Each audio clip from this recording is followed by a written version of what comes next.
ಯಾದಗಿರಿ ಜಿಲ್ಲೆಯ ಶಹಾಪುರ ತಾಲೂಕಿನ ಶಹಾಪುರ ನಗರದಲ್ಲಿರುವ ಬೋರುಕ ಆಂಗ್ಲ ಮಾಧ್ಯಮ ಶಾಲೆಯಲ್ಲಿ ವನವಾಸಿ ಕಲ್ಯಾಣ ಯಾದಗಿರಿ ಜಿಲ್ಲೆ ಕಾರ್ಯಕರ್ತರ ಮಾಸಿಕ ಸಭೆಯಲ್ಲಿ ಪರಸ್ಪರ ರಕ್ಷಾಬಂಧನ ಕಾರ್ಯಕ್ರಮ ಆಚರಣೆ ಮಾಡಲಾಯಿತು.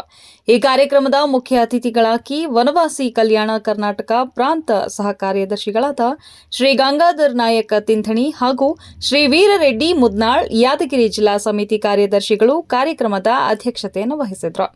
ಅತಿಥಿಗಳಾಗಿ ಕರ್ನಾಟಕ ಪ್ರಾಂತ ಹಿತರಕ್ಷಾ ಶ್ರೀ ಕಾಶಪ್ಪ ದೊರೆ ಅಬ್ಬೆ ತುಮಕೂರ್ ಹಾಗೂ ಜಿಲ್ಲಾ ಸಹ ಕಾರ್ಯದರ್ಶಿಗಳಾದ ಶ್ರೀ ಪರಮಣ್ಣ ಕಕ್ಕೇರ, ಜಿಲ್ಲಾ ಉಪಾಧ್ಯಕ್ಷರಾದ ಶ್ರೀ ರಾಘವೇಂದ್ರ ಯಕ್ಸಂತಿ, ಸುರಪುರ ನಗರ ಸಮಿತಿಯ ಅಧ್ಯಕ್ಷರಾದ ರಾಜ ಪಿಡ್ಡ ನಾಯಕ ಪ್ಯಾಪಲಿ, ಜಿಲ್ಲಾ ಸಂಘಟನಾ ಕಾರ್ಯದರ್ಶಿಗಳಾದ ಶ್ರೀ ಭೀಮಾಶಂಕರ್ ಮೇಟಿ, ಜಿಲ್ಲಾ ಗ್ರಾಮ ವಿಕಾಸ ಶ್ರೀ ವೆಂಕೋಬ ದೊರೆ, ವನವಾಸಿ ಕಲ್ಯಾಣದ ಪ್ರವಾಸಿ ಕಾರ್ಯಕರ್ತರು, ಆಚಾರ್ಯರು ಹಾಗೂ ಪ್ರಬಂಧಕರು ಈ ಕಾರ್ಯಕ್ರಮದಲ್ಲಿ ಭಾಗವಹಿಸಿದರು.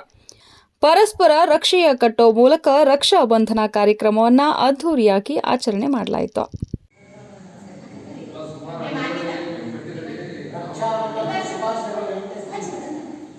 ರಕ್ಷಾಬಂಧನ ಕಾರ್ಯಕ್ರಮ